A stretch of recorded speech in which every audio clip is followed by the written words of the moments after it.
People are still coming in.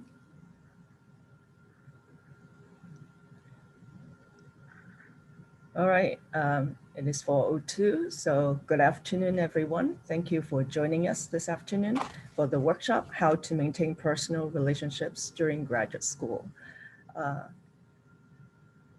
I am going to introduce our speaker this afternoon. Tina Jernigan is the Assistant Dean for Student Life at West Virginia University College of Law. She received her BA in Political Science and MA in Counseling with an emphasis in Student Affairs from Marshall University. Ms. Jernigan has served as Assistant Dean for Student Life since 2016. She actively serves on the Diversity and Inclusion Committee and coordinates the 1L mentorship program with the Leadership Council on Legal Diversity. In 2017, Ms. Jernigan became a Gallup Certified Strengths Coach and continues to work with students to use their natural strengths to achieve the maximum results for a fulfilling career and life. And in her free time, she enjoys spending time with her husband, Brian, and a 7-year-old daughter, Mackenzie, as well as their dog, Roxy.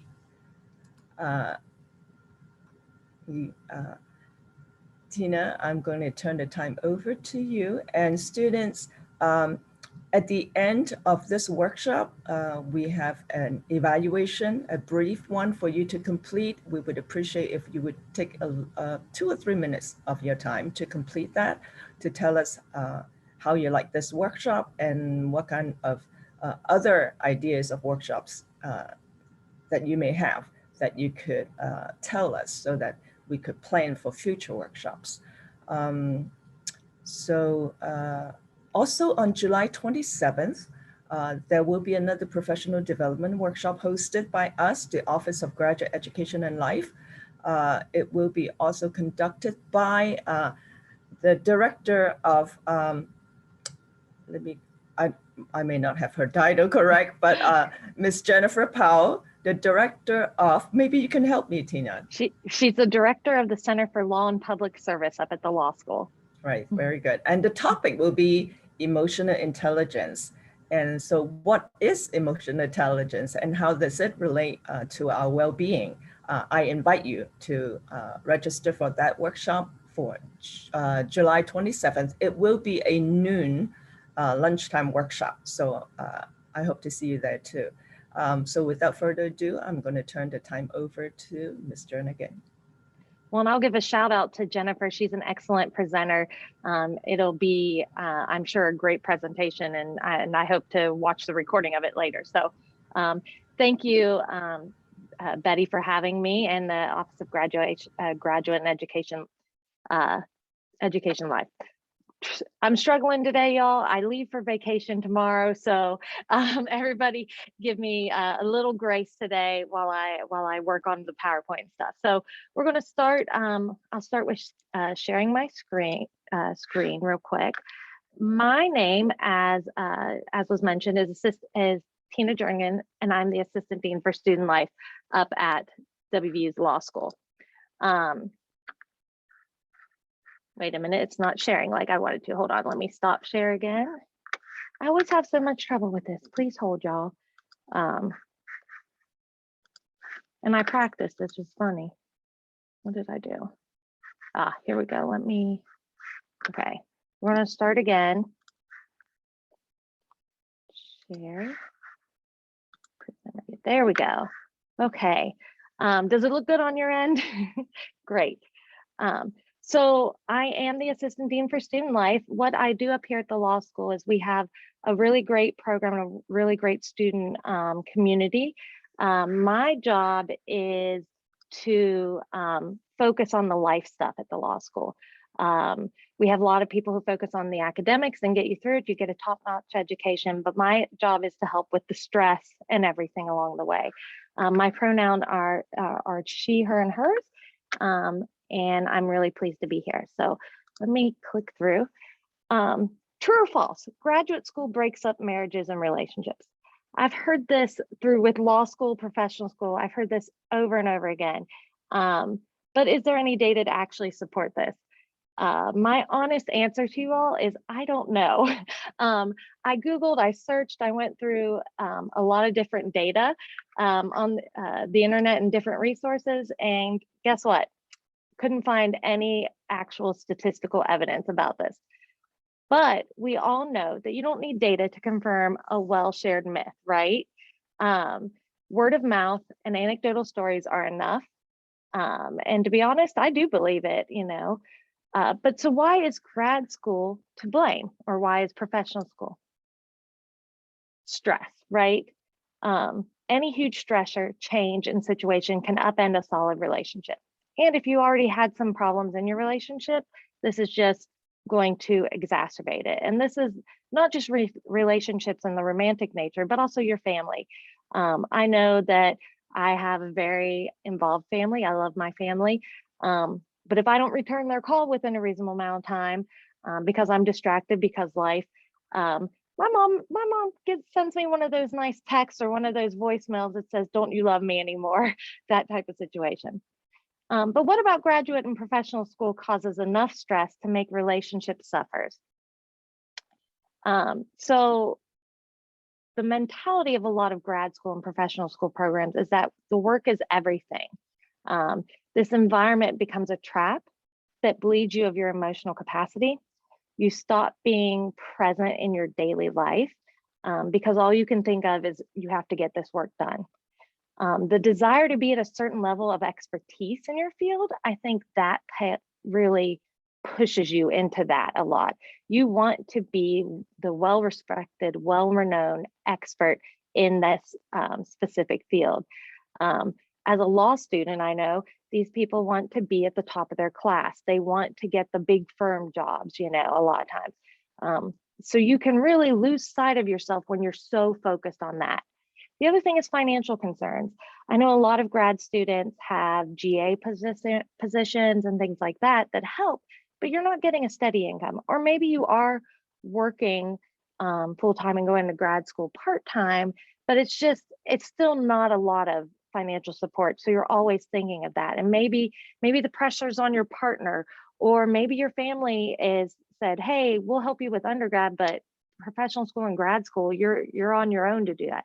It's a lot of debt to think about. It's a lot of pressure. I know a lot of students that come into law school and grad school that they want to take a job that maybe is kind of the helper field. So the jobs that like the social workers, or in law school, we have public law interest law that is a lot of the legal aid, the pro bono work type of jobs. We need people in those fields. We need a lot of people in those fields, but they're not necessarily going to be paid a lot. So you think of the debt you're taking on, the payment. And what I find is a lot of students around their second or third year go, "I can't take that job anymore. I got to do something else."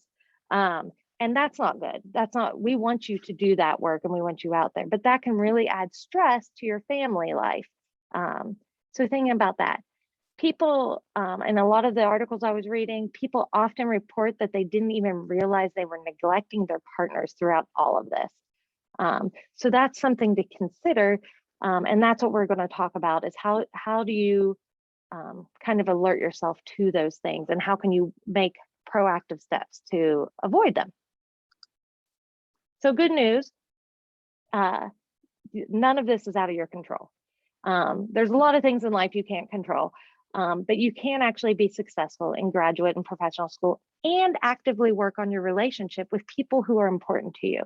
I know I did grad school.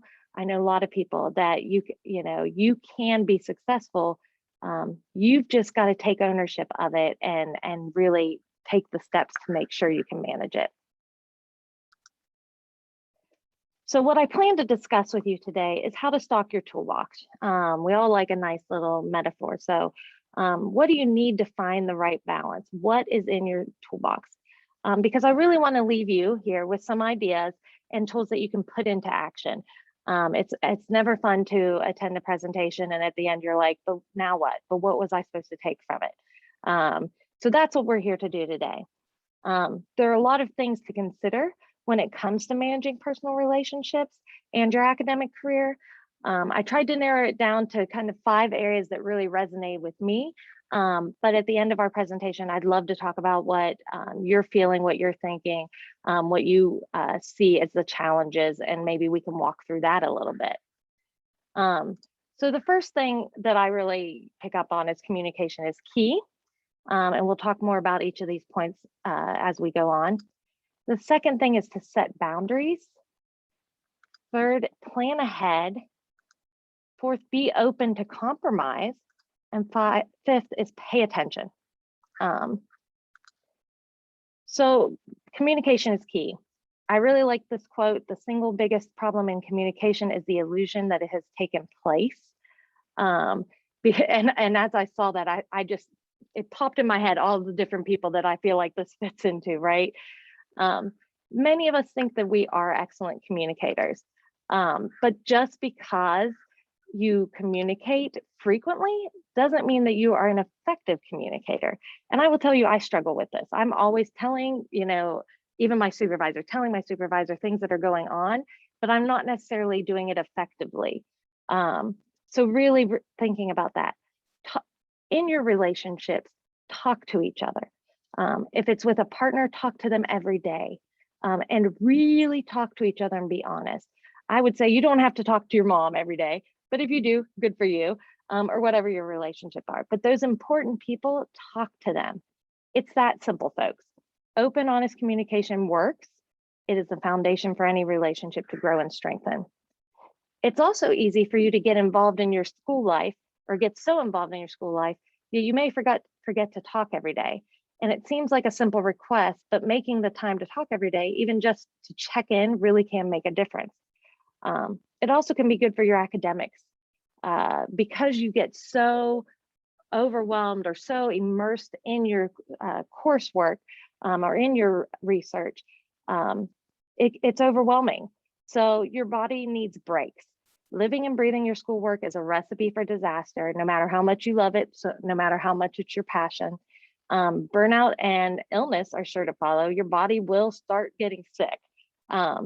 And think of this daily chat as your chance to refresh. Look forward to it. It's nice to talk to someone who isn't so into that area, to get a break. When you talk to your partner or your people, really talk, not just that superficial talk.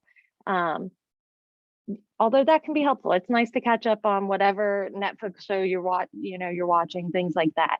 But, and also focusing that you're not like on your computer doing research and things like that, and you're just kind of half paying attention. We're all guilty of it. I do it all the time. But really focus, put your schoolwork aside, focus on the here and now and the conversation you are having. Be honest in your communication. If you are frustrated, talk about it. If you are excited, share it. Be willing to discuss the hard stuff. I think a lot of relationships really suffer because we don't want to say the hard things. We don't want to talk about the sticky stuff. And that's with family, that's with partners, that's with friends. Someone may be driving you crazy and you just don't want to say it, but in the end, you're taking in all the stress. When a lot of times when you bring it up and you say, hey, this is bothering me. When you do this, you're adding stress to my life, or when this is said, I think that you can actually make a difference, because I've done that with friends. I've done that with family. They don't know they're doing it most times. So they don't want to be a stressor in your life. So be willing to have those discussions. So a tool. So we're filling our toolbox. An easy tool that I know a lot of people really, really like is this book, The 5 Love Languages. And this translates into a lot of relationship. I believe they've probably made a solid empire out of this at this point. I think there's work ones and friendship ones, things like that. But look into this if you haven't.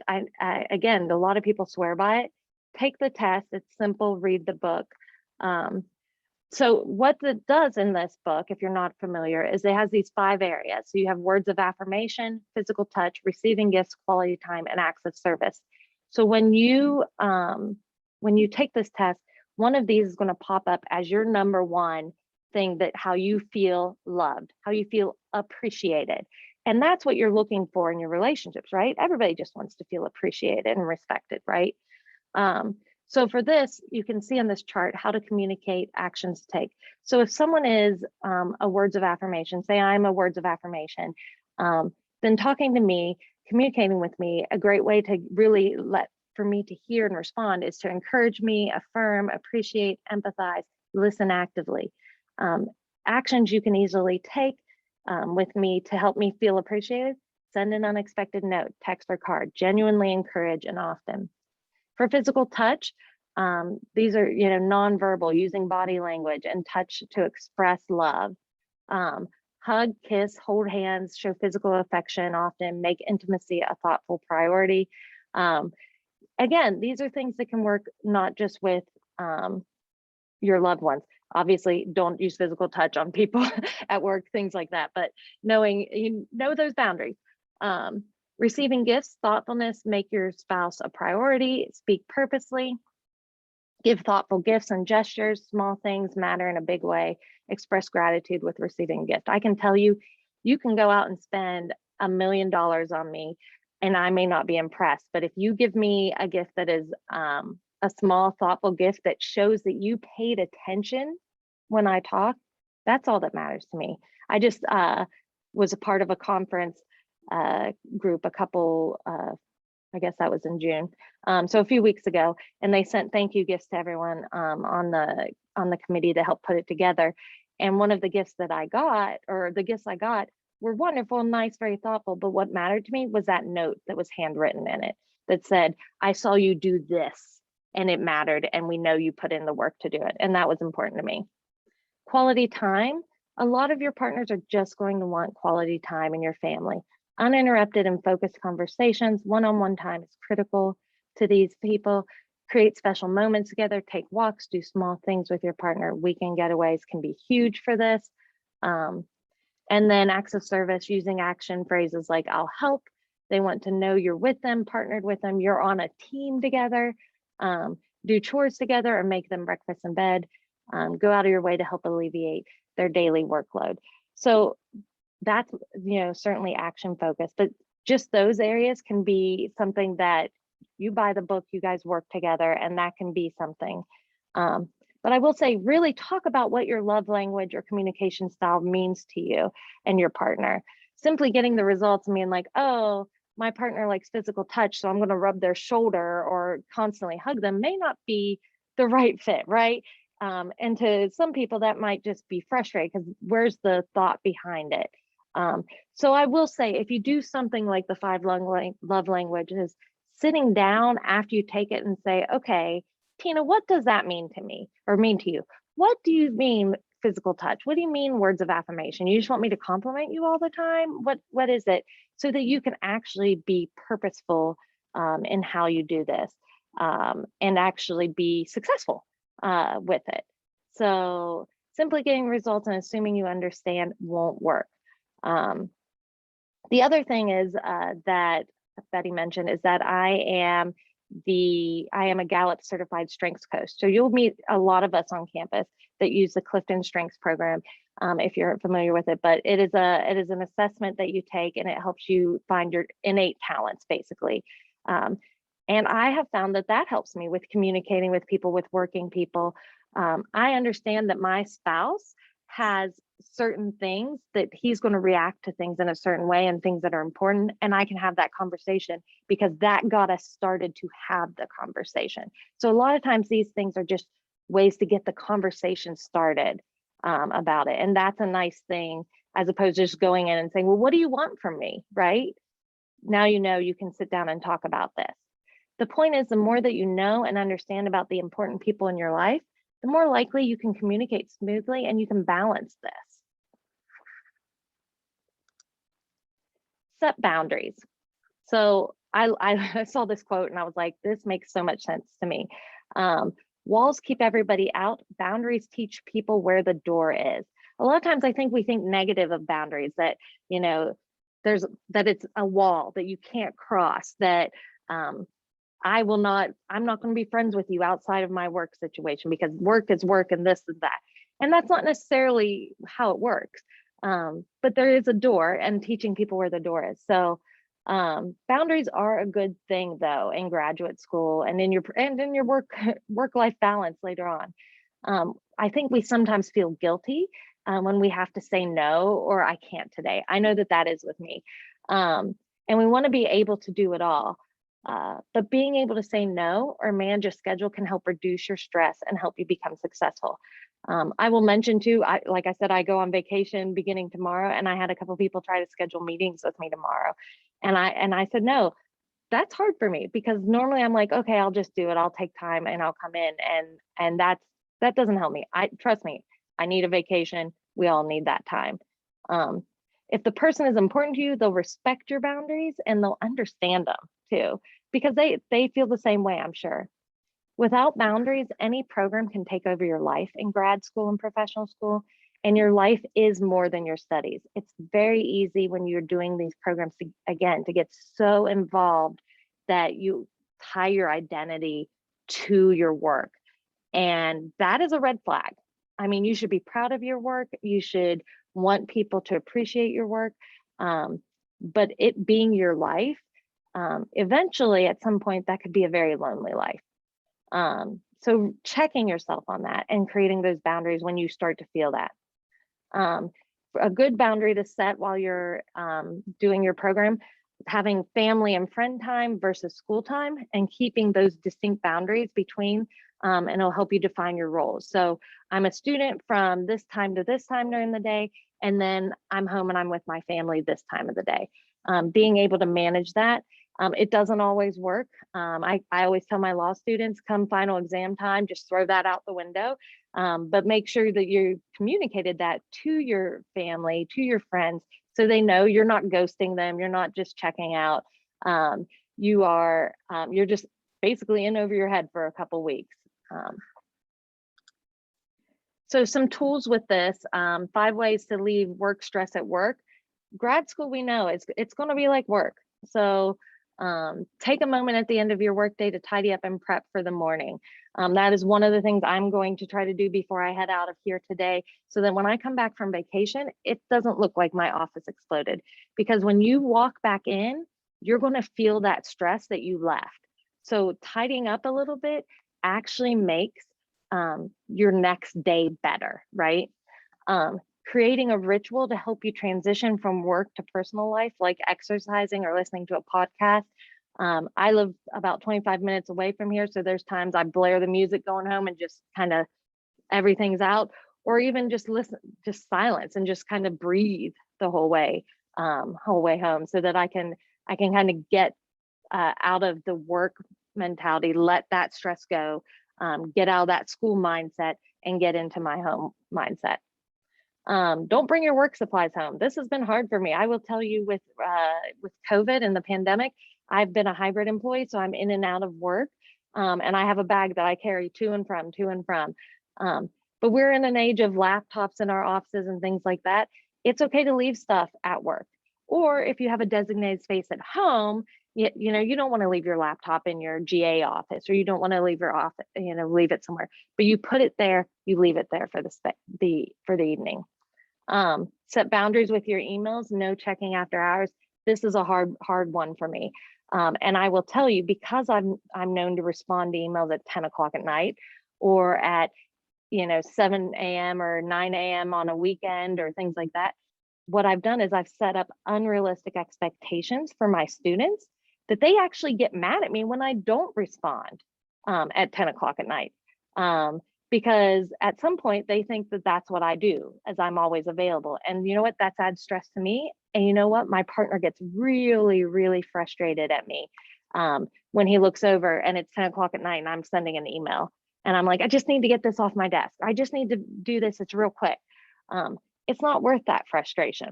It's just not. So with your email for schoolwork and things like that, you're waiting on a response from a professor, you're waiting on that.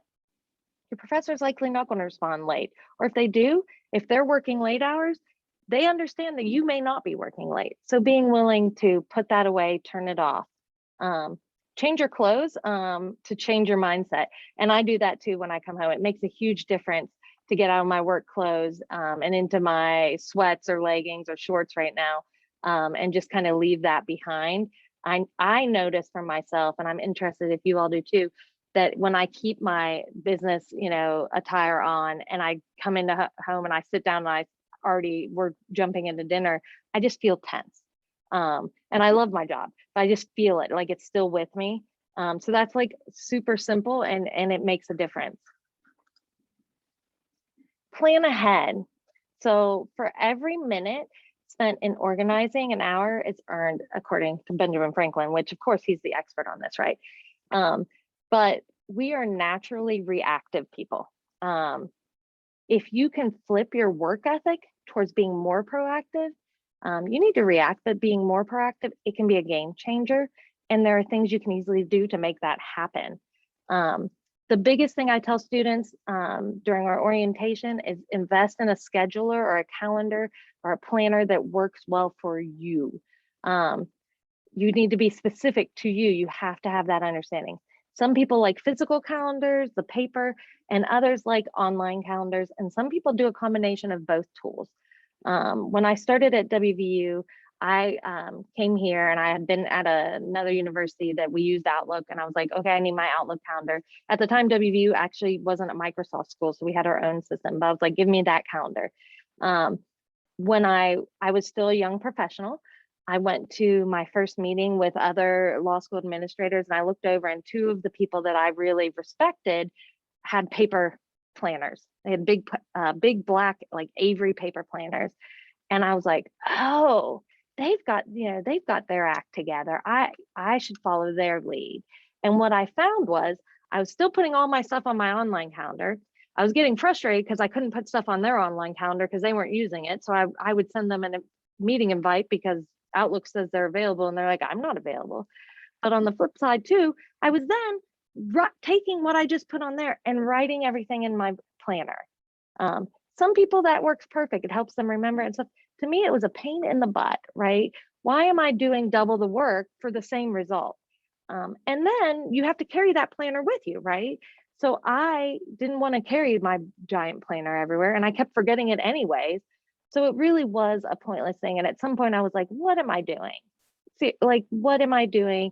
This is not worth the time that I'm doing it. And I finally tossed it. I honestly tried it for 2 years. I'm sad to say that I did not learn quickly on that. But it's definitely something you need to realize what works for you. Not everybody likes the electronic things.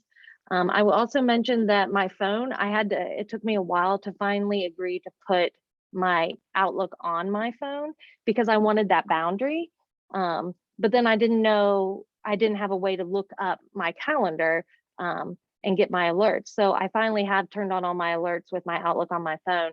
And I always tell my students, I don't show up unless it's on my calendar. So, and it sends me an alert 15 minutes before and I go, So the one thing I have to do is I have to ignore the emails that come through, and that's a struggle for me. So here's some tools that I use for myself and with my students. This first one here you'll look is just an hourly weekly calendar, and I started doing this 5 years ago with students who were talking about they were stressed and they didn't have time, they weren't sleeping, they were just all over the place. And what I found is law students are type A students, and a lot of grad students, depending on your program, a lot of professional students are those type A. You like routines. Tell me where to be. I show up, I do it, you like doing that. So if this is you, then this is a good option for you. I just found this online. It's like a little kids thing, and I printed it out and I sit down with my students and I do this because we all need motivate. I can hand this to you all you want. I can give you a planner. That doesn't mean you're ever going to look at it again. So what I started doing was I'll sit down with my students and I'll say, okay, first I'll give them crayons, I'll give them colored pencils, markers. And I'll say, first, I want you to list all your classes and any permanent weekly obligations. So your classes have to be there. I want you to block it off. And they might first start and just do, okay, I wrote in Monday and Tuesday, I know I'll do the rest of it. And I'm like, nope, we're going to do it all. Sit down and do it. And we go through and we block it off. I let them color it in if they want to, that type of stuff. Then after they do their classes, I say, well, what else do you do that you always do every week at the same time? You know, for some people that might be going to a church or a religious organization. So you put that on there. For others, it may be, maybe it's your job. Maybe you're a part-time employee somewhere, your GA hours, things like that. You have to do that. So we get all those blocked in. So then we take a step back and look at it. Next, as the student life dean, I'm going to be the one that says, and as an Italian American woman, I'm going to say, when are you eating? Food is important. You know, food is important to me. Let me get your food on your calendar. So we block, when is your lunch schedule going to fit in here? Is it noon every day? Is it a different time? When is breakfast? If you're not a breakfast person, I'm not going to force it. I'm not a breakfast person, even though it is the, you know, what the most important meal of the day. But where are we going to put that? When is dinner? You know, the other thing with it, so you block an hour or you block a half hour for that. Does that give you time to cook? What are you doing? How are you eating? Are you picking up food? What kind of foods are you eating? So it kind of opens up for when I talk to students, those other conversations. The third thing we do is I sit there and once we get your meals in there, I say, what else is important to you? When do you go grocery shop or meal prep? Do you work out? A lot of my students say, I really want to start working out. And I'm like, okay, are you a morning? Do you do it in the morning? Do you in the afternoon? When do you want to do it? This calendar starts at 8, which actually does not work for my students because most of them, when they say they want to work out, they want to work out at like 6 or 7 in the morning. So we literally will mark above the days of the week, like the extra time. And I'll say, well, what do you do to de-stress? What hobbies do you have? How do you relax? A few years ago, I had a student that says, every night before I go to bed, I play piano. I said, okay, what time do you do that? And we marked it on the calendar and we put it there every day. What do you do? When do you want it? How do we do it? Then we sit back and we look and we say, well, what else is missing? For law school, there are a lot of hours spent reading and prepping for classes. So if you have research coming up or an exam, so where does that go on there? For your personal relationships, when I know someone is dating someone or is married, or, you know, I say, well, when's your family time? When is your, you know, when do you want to have, do you have date night every week? You know, I mentioned in the communication slide, setting aside a half hour, an hour every night to connect with your people. Put that in there. Let's put that in there. Girls' night, guys' night, you know, whatever you want to do, bowling league, you know, what is your way that you decompress and helps you still connect with people? We get it on there. And then we sit back and we look again. And then I have that wonderful conversation when I say, when are you sleeping?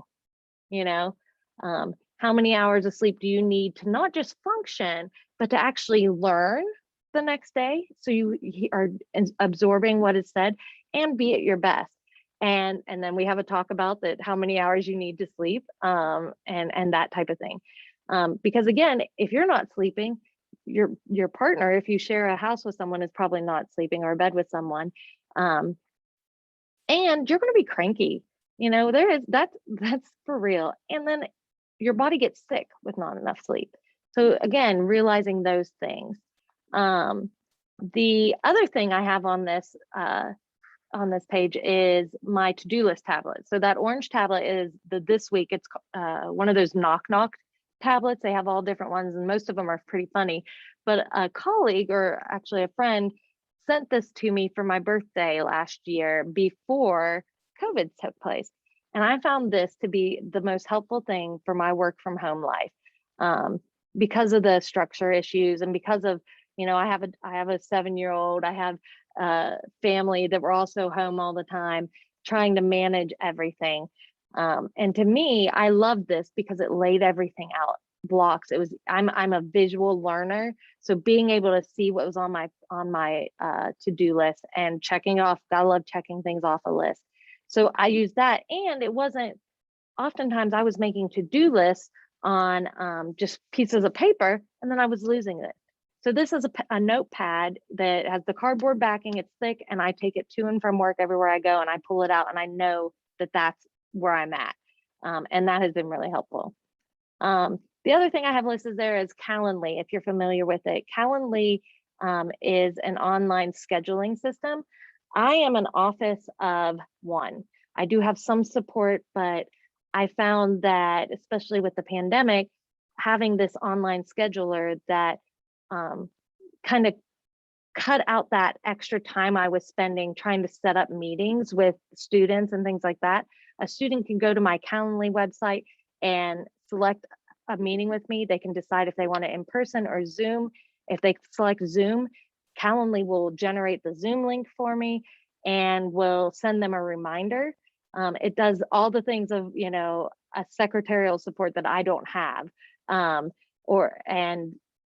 it has really kept me on task for things. And again, the organization, the planning, I can block in my Calendly. I can say I only will meet with people from, you know, 10 a.m. to noon. And then I block off my lunch hour, especially when I'm home. And then from like 1:30 to 3, so that I know that I'm having lunch with my partner, with my child at this time when I'm home. I know that I can still manage all of those relationships. And it has been really helpful. But there's a lot of resources and tools out there to help you get organized. But I have to say, doing the hour by hour breakdown with our students really makes a huge difference for them. And what they find is if they stick to that and make tweaks when you need it, but you literally can stick to it, and then you show up and you have that control, right? You have some control out of your life. So how do these help maintain your personal relationships? They're planning ahead, they're creating boundaries, they're helping you prioritize, and they're making it easier for you to communicate what is on your plate with your family. I can show my spouse my to-do list, and he can see everything on there. And to be honest, there's often stuff, you know, grocery store, put in my Instacart order, that might be on there. So being able to show your spouse or your partner or your friends what's going on. I tell my students when we do this hourly thing, I tell them to tape it like by their door before they leave, you know, whether it's their bedroom door, things like that. So they know every morning I look and I'm like, okay, it's Wednesday. All right, 4 o'clock, I'm logging into this. 5 o'clock, I'm doing this. This is what I have going on. And when you see it, other people will see it. So it's like using the dry erase board or something like that calendar. You know what's going on. Everybody knows what's on your plate. So being open to compromise. I had to put this quote in here just because I'm at the law school. I'm not a lawyer, as we mentioned in my bio, but compromise is the best and cheapest lawyer. So compromise does not mean giving your partner everything. It does not mean losing yourself and your goals. It also doesn't mean that you always get your way. A lot of things out there on compromise give it a very negative light, that if you're compromising, you're lowering your standards. Relationships are all about give and take. So you need to be able to talk to your family, to your friends, being able to say, listen, you know, I'm in summer school, so guess what? I can't maybe come to the 4th of July party because I have an assignment due that Monday with your family. But I'll make it up to you. That assignment's due Monday. So guess what? On Tuesday, because you know you gotta sleep it off after that. Tuesday, how about we all do dinner? Or how about we do this? You know, think of it as a negotiation and be open. Once you set this compromise, be open to renegotiating when things aren't working or unexpected opportunities pop up.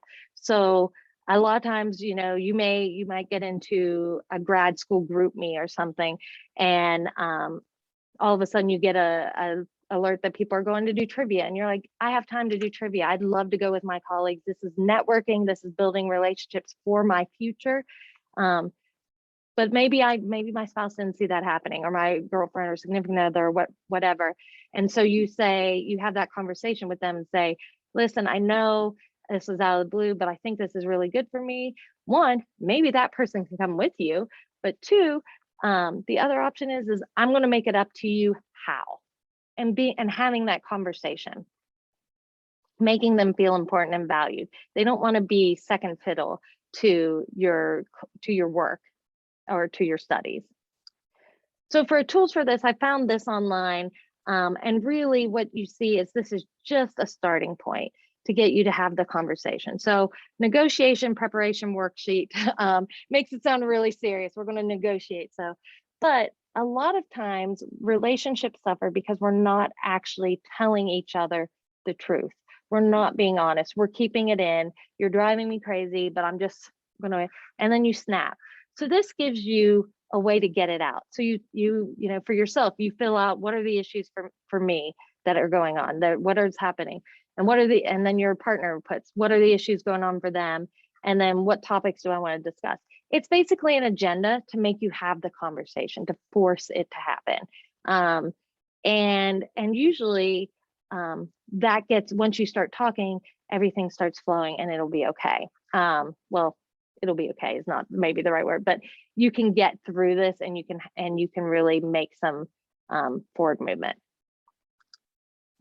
So pay attention. I really wanted, I was like, I need like that GIF or whatever that's like, pay attention, you know, that they're like screaming. But I really like this quote: the difference between hearing and listening is paying attention. In our busy lives, it's really easy to hear people, to hear the noise, but not truly listen. And this is how we make mistakes. Are we truly present and paying attention? So when you think about it, how many times you've had a conversation with someone and everything's good, we all leave, and you walk away and then you're like, I have no idea what we talked about. I mean, that happens. My mind is always going. And so oftentimes I will tell you, I tell my students, when we have a conversation, if we decide on something, we're out in the lobby or something, I'm like, I need you to shoot me an email, because there's a chance that I'm moving on to the next thing I'm not going to remember. So knowing that about myself, I can then work with my students to do that. So, you know, my husband, I'll often, we'll have a conversation about something, and you know what I'm saying? I'm like, can you text me to remind me? Because I don't remember anything anymore, it seems. I said pregnancy brain was a real thing, and then it just kept on for 7 years after. So it's easy to hear and to check off the boxes, and you're doing that, but to truly listen, that's how you're building your relationships. So 6 easy ways to improve your listening skills. Your tool for this: remove the distractions. I've got that one. Put down your phone. These cell phones, I'm still of the generation that we didn't have cell phones growing up. I didn't get my first cell phone until I was in graduate school. So for a certain part during the day, put your cell phone down, to put it away, turn it off, whatever. One of the things my family and I have done to deal with the stress of work, but also focus on my family, is we go camping now, and we go camping to state parks in West Virginia, where you'll never guess this, but there's no cell phone service. So I have to turn off my phone, you know? So that has been huge. It has taught me to spend more time and to focus on the present and focus on my family. So finding a way to do that, turning it off. There's nothing more annoying than if you're out to dinner and you're doing this with your partner, and your partner's trying to have a conversation. That literally drives every human crazy. I don't care how understanding you are. Listen actively. So, you know, we all have heard of active listening, but active listening proves that you're listening. It shows the other person you care enough. So when I have a conversation with you and then I repeat back to you, paraphrase what you're saying. So what I'm hearing you say is, okay, so this happened. Yes, that shows you're paying attention. Nodding, making eye contact, things like that. Shows that you are here and you are there for that person. And if you're doing this an hour every night or 30 minutes every night, really being present right there is so huge. Pay attention to body language. We all know how people look when they're defeated. We all know how people look when they're stressed. I will tell you, I've told my spouse several times, I'm like, if I'm rubbing my shoulder right here, that means I'm stressed. My best friends know this. So they know to come in and it's time for an intervention, right? Because all of my stress goes right here. Even when I'm driving, if I get stressed, I'm rubbing my shoulder because it hurts. So knowing those things and having people check that out. Noticing when your significant other, when your family is just acting different, that they're more in their self when they're normally very bubbly, things like that. Don't interrupt. It's easy for us to want to talk over people or say, oh, I know what you're saying. Oh, I get it. The thing I hate is I'm in the middle of talking about a problem I'm having and my partner says, whoa, why didn't you do this? Or why didn't you say that? Or you should have done this. Give me a minute, you know, to explain my story. Then we can talk. I can ask you for advice if I want it, that type of thing. Engage, have, don't just sit there and then when they're done, be like, okay, and respond sensibly, watching your emotions. It's easy to get angry. It's easy to get frustrated, and say, you're blaming me for everything, when that may not be the case. You're just trying to have that conversation. So those to me were some really great tools to help build your relationship and show that and prove to your partner that you're listening, that you're here, you're attentive. And then COVID-19 hit, right? And we all went into the pandemic and working from home. And I found this little thing, and it's this little cartoon. It says, I can't remember, do I work at home or do I live at home? So one of the questions that someone put in when they registered was, how should one be productive at home while maintaining personal life responsibilities? It's hard, right? All of those tips that I gave you, you can still apply those, but you might have to tweak them and be more intentional, really taking the time to think of it. So some tools for this, and I promise you, this was basically me during a large part of the pandemic.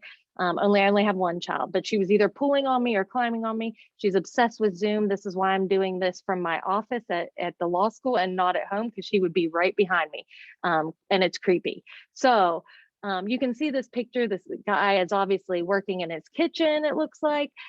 He's got all the distractions, things like that.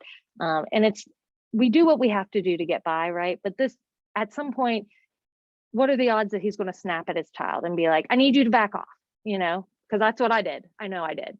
And then I got the sad, wounded face, which makes you feel awful. So some tools are to create a designated workspace at your home so that you can have that spot that's separate from your personal life, right? We don't all have a separate room that we can turn into an office, but maybe we have a corner, and when the light's on, I'm at work. When the light's off, I'm not at work, right? And I turn the light off at 5 o'clock or whatever your time is with your calendar, and I walk away, right?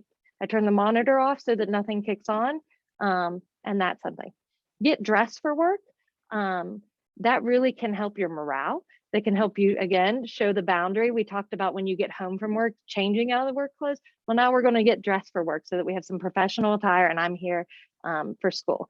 A lot of grad programs, maybe the dress is more casual, but some of them are more professional focused. You don't want your professor or your supervisor seeing you in maybe your pajamas on Zoom. I can tell you that happened last year, and I can tell you that people remember, create that schedule and that routine that works with it. Like I said, when I'm working from home, you can't get me during a possible lunch hour, because that's when I'm with my family eating lunch, and I'm making sure my child eats lunch, because otherwise she's just going to eat gummy bears all day. So we have to schedule those routines, and maybe it's not 8 to 5 anymore. Maybe it is that you take a couple hours off and you had to do work with your schoolwork with your child, or you had to run an errand, someone to help take your parent or grandparent to a doctor's appointment, and then you pick up those hours later, but you work on that. Try to limit your distractions, shut the doors, create a space, and give yourself some grace. I think we are so hard on ourselves that it's really, we are basically our worst critic. And to feel like you're failing is not going to help. Give yourself a break. Forgive yourself for making the mistake, and give yourself some grace. The next slide I have on here is just some resources here at the university. And I'm sure there's resources that I didn't actually include that are wonderful, but talking to someone who is not deep in the weeds with you can be a huge help. And WVU has a lot of people ready to assist. A lot of what I do and people like me on campus do is we're that mediator. We're that person that when you're frustrated, and I've had people bring their spouse in with them. I'm not a family therapist. I don't want to be a family therapist. I'm not pretending to be, but I can sit here and I can say, now wait, what's going on? Or I can say, okay, I need you to take a breath. I need you to give this person a chance to respond, and we can have that conversation. I've also talked to parents before. I've had people's parents call me and say, this seems crazy. My child is so stressed over this because of this. He's saying this is the policy. That doesn't make sense. And then I can explain how law school works, what's different from undergrad, and how the policies are. But we have the Career Center. They're wonderful over there. Health Sciences has the Be Well program. We have the LGBTQ plus center here on campus, collegiate recovery, and you have a whole host of people, academic advisors, faculty, staff, that are here to help you and want to have received training and just are great listening ears. They are invested in your success, and your success is not just in the classroom. We want you to be successful overall in your life, so that you can be a good steward moving forward. We want to keep in touch. So my last slide is just questions and sharing. I don't know if people in the presentation are in the same programs together, but I did want to share, use each other, support each other. If you're struggling to ask one another for advice and help, you know, you talk to each other because you can be a good brainstorm. And we always say at the law school, build your circle of people, that they have your back, that if you have to miss because you have a sick child or something's going on, or, you know, you're like, I got to give my partner some attention, that person's like, I got your back. I'll get you your notes for the class. I've got your back on it.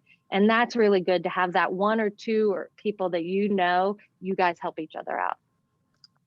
And my contact information's here. And then as the evaluation, I wanted to get that up there if you guys want to scan that to do that.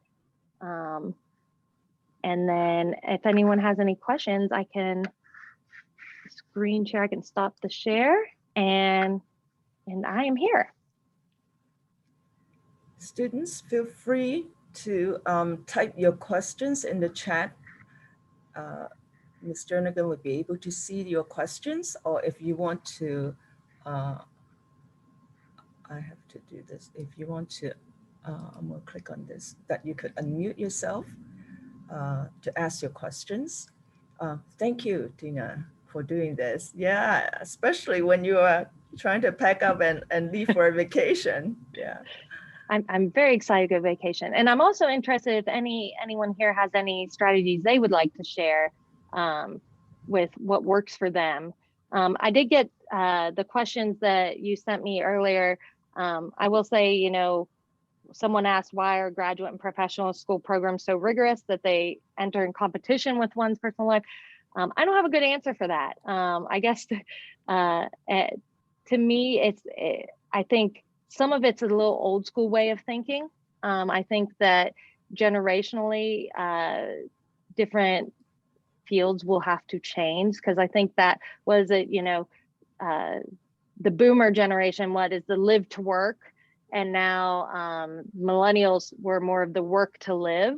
We work so we can have money so we can go on vacation, right? You know, so I think that there's just some old school thinking. I think also to be the best, you know, you got to push, you know, academics want to push you. So, but I don't have a good answer, I don't think.